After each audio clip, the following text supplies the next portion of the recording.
धनंजय जी, आज के विषय पर लौटते हैं। क्या सोच के कहा होगा गडकरी ने योगी को कि योगी और भगवान कृष्ण की तुलना की होगी? उनके दिमाग में, चूंकि आप महाराष्ट्र से आते हैं, गडकरी को बहुत करीब से जानते हैं। महाराष्ट्र की राजनीति को आपने बहुत करीब से देखा है। नितिन गडकरी के दिमाग में क्या चल रहा होगा? क्योंकि ये कहा जाता है नितिन गडकरी 2 कदम आगे की सोचते हैं। वो भी ऐसे मोहरे नहीं है जिन्हें कोई आसानी से पीट ले। उन्हें आपने संसदीय बोर्ड से हटा दिया, उनके महत्वपूर्ण विभाग छीन लिए, लेकिन कुछ ना कुछ तो उसके दिमाग में पक ही रहा है। ऐसे ही तो उन्होंने तुलना नहीं की होगी भगवान कृष्ण से। क्या क्या कारण होगा? देखिए, नितिन गडकरी एक तो मैं कहूँ कि सुलझे हुए नेता है। एक दूसरा ये कि नितिन गडकरी अराजक नहीं है और वो अहंकार में जीने वाले व्यक्ति भी नहीं है। लोकतंत्र को बहुत हद तक, हालांकि आरएसएस लोकतंत्र को नहीं मानता है और लोकतंत्र को नितिन गडकरी कितना मानेंगे आरएसएस से होने के, ये अलग प्रश्न है। लेकिन नितिन गडकरी, मुझे लग रहा है कि जो कुछ घट रहा है उससे खुश नहीं है और उनके बयान उस पर स्पष्ट तौर पे बताते हैं कि उनके बयान किस तरह के थे। जैसा कि लक्ष्मण जी ने कहा भी कि उन्होंने बयान दिया कि जो है, जो नेता काम नहीं करते उनकी पिटाई करती है जनता, पिटाई करेगी जनता, यहाँ तक कहा था। ये भी कहा था कि कभी कभी मन करता है कि राजनीति छोड़ दे। आप सत्ता में हैं और सत्ता में होने के बाद भी अगर आपको लग रहा है राजनीति छोड़ दे, तो जाहिर है कि सत्ता में जो घटनाक्रम चल रहा है उससे आप दुखी है, या जो पूरा जो राजनीतिक विमर्श है आपके पार्टी के भीतर या आपके संगठन के भीतर, उससे आप खुश नहीं है, आपकी नहीं चल रही है। इससे ये पता चलता है। फिर ये भी बड़ी चर्चा में बात रही कि जो है शायद नितिन गडकरी जी को इस बार मुक्त कर दिया जाए और टिकट ना दिया जाए और उनको लड़ाया न जाए। कई लोग ये भी कयास लगाते रहते हैं कि अगर जो है स्पष्ट बहुमत नहीं मिलता है बीजेपी को, वैसी परिस्थिति में आरएसएस नितिन गडकरी को आगे करेगा और एक समन्वय स्थापित करने की कोशिश करेगा, जहां दूसरे विपक्षी दल जो है, जो कांग्रेस के साथ जाने में सहज नहीं है, वो नितिन गडकरी जी के साथ आएंगे और सरकार बनेगी। ये भी है। लेकिन मुझे लग रहा है कि जिस तरह से बीजेपी के खिलाफ या मोदी जी के, अमित शाह के खिलाफ देश में माहौल बन रहा है, ईडी सीबीआई ने जिस तरह के घटनाक्रम किए हैं, उसे जो पूरे देश के विपक्ष में जो एक माहौल बना है, उसको नितिन गडकरी पढ़ने की कोशिश कर रहे हैं, समझ रहे हैं। और तमिलनाडु हो, कश्मीर हो, महाराष्ट्र हो, बिहार हो, ये चारों तरफ से ये संकेत आ रहे हैं कि मोदी जी के लिए इस बार लड़ाई, यानी 2024 की लड़ाई आसान नहीं है। ये भी दिख रहा है कि अब जो है बहुत बड़ा दारोमदार जो है उत्तर प्रदेश पे है, क्योंकि कांग्रेस भी अब 2019 वाली स्थिति कांग्रेस की भी नहीं है। कांग्रेस इस बार जो है कमर कस के खड़ी हो गई है कि हम आपको मुकाबला देंगे, वॉक ओवर नहीं देंगे। वो चाहे कर्नाटक की बात कीजिए, मध्य प्रदेश की बात कीजिए, राजस्थान की बात कीजिए, हर जगह कांग्रेस जो है कमर कस करके खड़ी होने की स्थिति में दिखाई पड़ रही है। तो लड़ाई मजबूत होगी, ये तो इसमें तो कोई दो राय नहीं। महाराष्ट्र में जो शिवसेना के साथ था बीजेपी के साथ, वो खत्म हो गया है। सुप्रीम कोर्ट में जिस तरह से बहस हो रही है और जिस तरह के संकेत आ रहे हैं, उसमें दिख रहा है कि ठीक है, टेक्निकल तौर पे हो सकता है कि जो है बीजेपी के या सिंधिया सरकार के खिलाफ न जाए वर्डिक्ट सुप्रीम कोर्ट का, लेकिन नैतिक तौर पे कहीं ना कहीं डैमेज हो गए बीजेपी के लोग, ये मुझे ऐसा लग रहा है। फिर बिहार में नीतीश कुमार के पाला बदल लेने से, कि वो गठबंधन के साथ जब आ जाते हैं, तो बीजेपी जानती है कि उनके नेताओं में, किसी भी नेता में, बिहार के नेता में ये क्षमता नहीं है कि वो जो है लोकसभा की सम्माननीय सीट जो है, स्थिति संख्या जो है ला दे सके। वैसी स्थिति में सब ले दे करके जाके टिक जाता है मामला उत्तर प्रदेश में।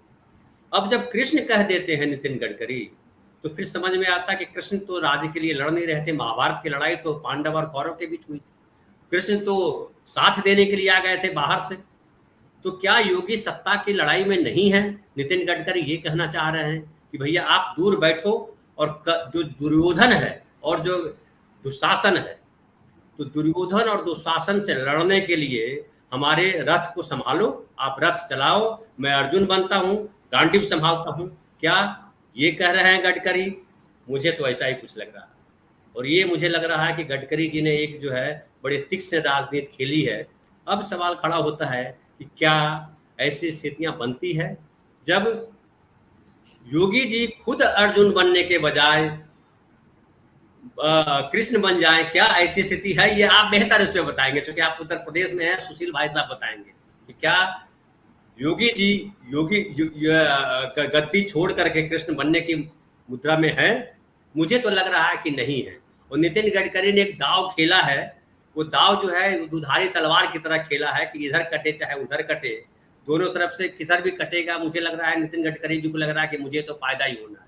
अगर योगी कमजोर होते हैं तो भी फायदा हो जाएगा, और अगर वहाँ जो दुशासन और दुर्योधन जिनको समझ रहे हैं वो कमजोर होते हैं तो भी उनको फायदा होगा। तो दोनों हाथ में लड्डू लेकर के चलने की नियति जो है बना रहे हैं अपने लिए नितिन गडकरी, ऐसा मुझे लग रहा है संजय भाई। अच्छा धनंजय जी, ये जैसे ही गडकरी ने ये बयान दिया उसके 48 घंटे के अंदर, 24 घंटे के अंदर मैसेज आया और 48 घंटे के अंदर मुख्यमंत्री प्रधानमंत्री के सामने थे, तस्वीरें दी, फूल देते देते। तो क्या प्रधानमंत्री जी ने, काल्पनिक सवाल है क्योंकि वो दो नेताओं के कमरे के बंद कमरे की बातें थी, लेकिन राजनीतिक अनुमान लगाए जाते हैं, बॉडी लैंग्वेज बताई जाती है, प्रधानमंत्री का चेहरे से काफी भाव भंगमा पड़ी जाती है। अचानक क्यों बुलाया होगा प्रधानमंत्री ने? मैं जितनी विवेचना मैंने की है उसी को आगे बढ़ाता हूँ। मुझे लग रहा है कि उसके आगे का यही है कि ये मोदी जी के पास कहीं ना कहीं मैसेज गया है कि कुछ खेल बिगड़ने वाला है। तो हो सकता है मोदी जी ने उन्हें कहा होगा कि योगी जी संभालिए, आप इधर उधर भटकिए मत और कंसंट्रेट कीजिए, उत्तर प्रदेश बहुत जरूरी है। तो उसमें दोनों पक्ष मुझे देखिए, मोदी जी और अमित शाह बड़े चतुर खिलाड़ी, वो भ्रष्ट भी बोल देते हैं किसी नेता को और तुरंत उसको गले भी लगा लेते हैं और फिर उसके प्रोटेक्शन में आके खड़े हो जाते हैं। सारे राजनीतिक इमेज जो है अपनी भी जो है दाव पे लगा देते हैं। वो ढेर सारे उदाहरण है, यहाँ गिराने की भी जरूरत नहीं है।